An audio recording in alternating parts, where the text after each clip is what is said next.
If you've ever struggled to make your music sound loud and competitive like your favorite songs, then this is the video you need to watch. I know it can be frustrating that your songs just don't have the same power and energy as some of the other commercially available songs that are out there, and I'm here to give you 3 major reasons why that might be the case. Stick with me all the way to the end on this one, because if you're missing any one of these 3 things, the loudness potential of your music is going to be impacted. Hey, what's going on, everybody? My name is Bobby Balo, and I'm the mixing and mastering engineer at Rayton Productions. If you're new here, thank you so much for being here with me today. Be sure to hit that subscribe button because I drop new videos every single week to help you level up the quality of your music. As always, to thank you for your time today, I have a free gift for you. So if you're looking for some new plugins to help you get a little bit more volume out of your mixes, I have a list of my favorite free mixing and mastering plugins that I use almost every single day to do just that. I have a link to that in the description if that sounds interesting. So go and check that out if you need a little bit more inspiration or you just want some new tools to help you get the most volume out of your songs. Now, when we're talking about the loudness of our songs and how to make songs sound louder, there's one major thing that a lot of people overlook. So what do you think that is? Is it not having expensive plugins? Is it not having the best gear? It's neither of those things. The number one reason why your music doesn't get loud enough is because it isn't written to be loud. Yeah, I know you're probably thinking like, oh, yeah, okay, the song isn't written to be loud. What does that even mean? And what that basically means is that a lot of melodies and things are all written in the same register. You're not taking full advantage of all the different frequencies that you could be accessing when you're writing your music. So that can be accomplished using different types of layering strategies, different melodies and harmonies that may extend into different regions, and also writing music that doesn't just simply follow the melody of the lead vocal. And sometimes one way to think about this is actually in terms of texture rather than frequencies. So try to find sounds or instrumentation that has a different texture from everything else in your song. That'll help occupy different registers and ranges of frequencies that you're missing. Let me pull you into a session of a song that I just mixed by a band called Eden Rose. This song is called Moving On, and this is a really good example of a very well-written track. If you like what you hear, be sure to check out the description of this video because I'll have links to this artist so you can help support them. All right, let's talk about basic song structure here. We're just going to look at the raw tracks themselves, okay? So we have drums, pretty common in a song, bass guitar. Then we have lots of different layers here. We have a guitar track on the left side that sounds like this.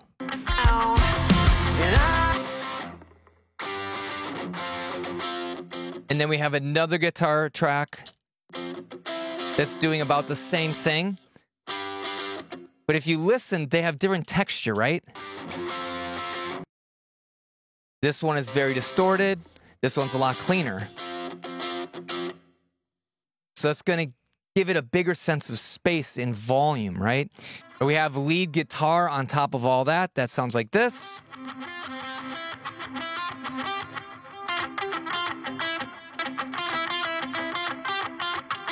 Right, so again, a different kind of sound. This one is very wet. The other ones were very dry. We also have acoustic guitar layers.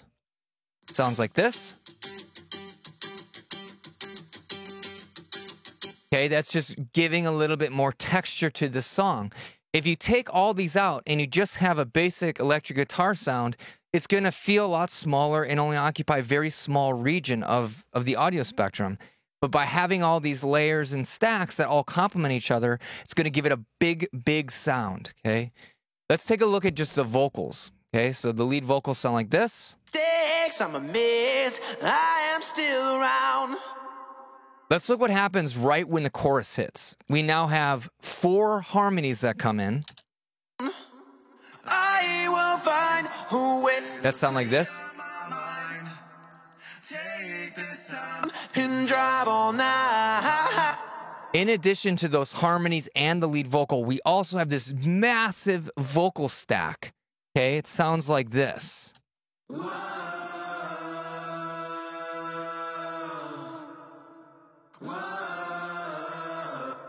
Okay, again, it's just this extra layer that's occupying different melodies, and it's accenting those lead harmonies and the main vocal melody. On top of that, we also have more vocals.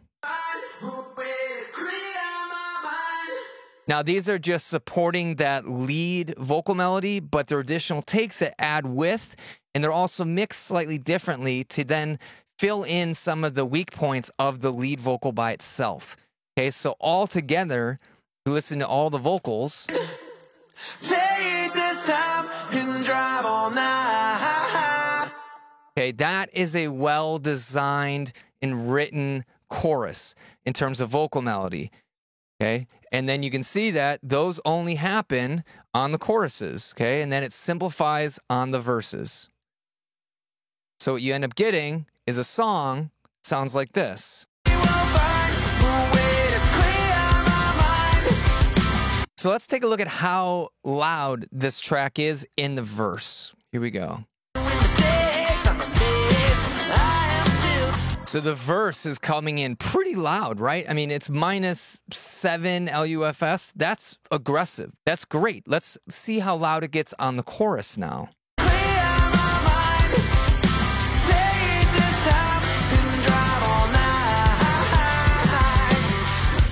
Look at that, -6.1 LUFS. And guess what? It doesn't sound distorted. It doesn't sound crunchy. It doesn't sound pumpy. It sounds good. And it's all because this song is well written. Okay, so that's the first major consideration you need to think about when trying to maximize for loudness for your songs. The second consideration is that you're not going to ever get a song that sounds super loud unless you have it well mixed. Okay, loudness does not come from mastering. It comes from the songwriting process, and it comes from having a solid mix. If the mix is off, no matter how much mastering we do, no matter how many different compressors we link in, no matter how many expensive plugins we're using, it will never, ever get loud. And that's because all the tools we use in mastering are going to have to do a lot extra heavy lifting to fix the balance problems or the mix problems, and we can't use them to actually gain loudness or perceive loudness without sacrificing the overall sound of the mix itself. So what does that look like? We're going to lose our punch from our kick and snare and any of the elements that are really driving the song. We might be getting a lot of distortion. Sometimes in mastering, if we have a bad mix, we're going to get a lot of pumping or weird artifacts that just don't ever make the song feel good. So what are some of the major things to avoid in the mixing stage that could really limit the loudness potential during mastering? Let's talk about that. There are basically 3 things that can cause a big problem. The first one that I see a lot is having way too much bass. Bass needs to be balanced with respect to the other elements. A lot of times, the songs that have way too much bass in them also have way too much top end or brightness to them. So what happens in the mixing stage is you think you don't have a lot of bass because you have this really hyped top end. And the reality is if you just take some of that top end away, you realize that you've way overdone it in the low region. So then you just grab your fader on your bass or your kick drum, bring it down, make it more balanced, and then you can have a much better chance of getting volume out in the mastering stage. Trying to solve bass problems in mastering will often lead to a lot of distortion and also a weird movement or pumping. So what I recommend is pull in some of your favorite reference songs that you know sound great everywhere they're played, and just listen to what the low end sounds like in solo, then just listen to what the high end sounds like in solo, so you can get a sense and recalibrate your brain for what is an appropriate amount of bass and what's an appropriate amount of top end. And you can do that by just using an EQ and rolling off some of those frequencies. Let me show you how to do that. Okay, to reference just the bass or the top end of a song that you know sounds great, all you have to do is drag it into your DAW, load it into the session you're working on. And so here's a random track, that I would like to use as a reference. The easiest way to listen to just like the low end or just the top end of your reference song and the song you're working on is to go to your master bus or your 2-bus and just put an EQ on it. If you set it up so that you have a low pass filter, like here I have one set up at 250 hertz, now everything above 250 will be rolled off, both on the song you're working on and also on the reference track you loaded up, okay? So let's just listen to what the reference track sounds like with everything rolled off above 250. Okay. Perfect for listening to the kick and bass relationship. If you want to hear it with a little bit more stuff in the mix, you can maybe set it to like 1,000 hertz. Let's do that. And if you want to reference everything below 1,000 hertz to the song you're working on, then you just mute that reference track and listen. Coming back to the reference. Going back to the track we're working on. Okay, so this is a great strategy you can use to quickly identify if you have a buildup of frequencies in a certain region. Okay, let's just quickly check out the top end. So this is rolling off all the sub-frequencies, let's say below 250 now. Let's listen to our reference.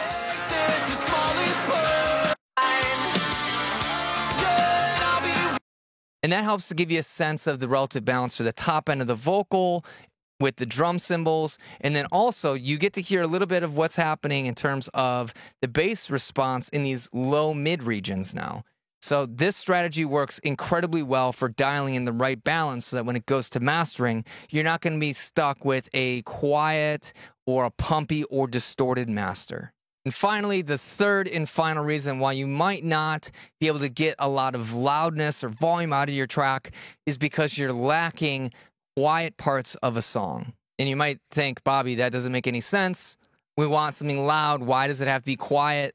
What are you talking about? Well, here's the truth to it. If you want something to be loud, if you want a moment to be loud, if you want a chorus to be loud, we have to have contrast in the song. If everything is loud the whole time, nothing will sound louder than that constant stream of noise, right? So we have to design our songs so that there are quiet parts before loud parts. If you don't have that, if you don't put breaks before loud parts, if you don't have softer sections before loud parts, you'll never fully get the impact you're going for. Now, part of this comes back to the songwriting aspect of making sure that there's quiet parts just before the loudest parts of your songs. But the other part comes from the mixing and mastering portion, which is what we can control. And the secret here is to use something called automation to slowly lower the volume over the course of, let's say, a verse, so that it's at maybe half a decibel or a decibel quieter than when it started, so that when you hit the chorus, you can jump it up so that it's loud again. And I have lots of videos on this exact topic. It's something that really makes an amateur mastering engineer and a professional mastering engineer stand out, because you can really control the impact a song has on the most important parts using volume automation. So let me just show you really quickly again in this song what we can do. Now, this particular song is so well written that I didn't have to do any automation to really add impact on the chorus, because there's so many elements that come in. But let me show you what it would look like if you were trying to do this for your song. Here's my mastering chain. It's on this track. So let's play the song and let's try to dial in the volume so that it's quieter before the chorus hits, okay? So let's go back to the beginning. Okay, so that's a big build, so we want that to be loud. So let's leave that loud for maybe 2 or 4 bars.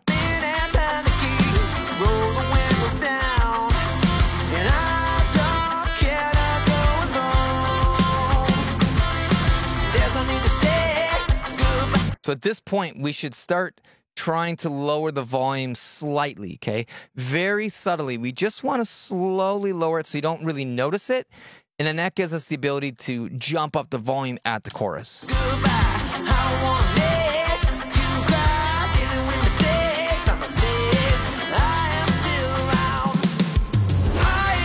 Okay, so here's where that chorus comes in. Okay, so we have it quiet, so we lowered it 1 decibel, and then this is going back up to 0. Now you can exaggerate that by actually going above 0, and it's going to drive the overall volume into your limiter a little bit harder, but I tend to like to keep it at 0, okay? So let's see what that sounds like.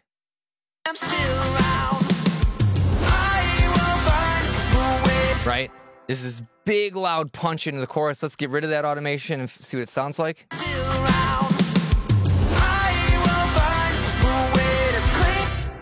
One more time. Without.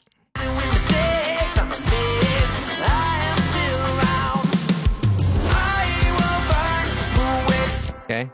And then if we go back to the automation, here we go.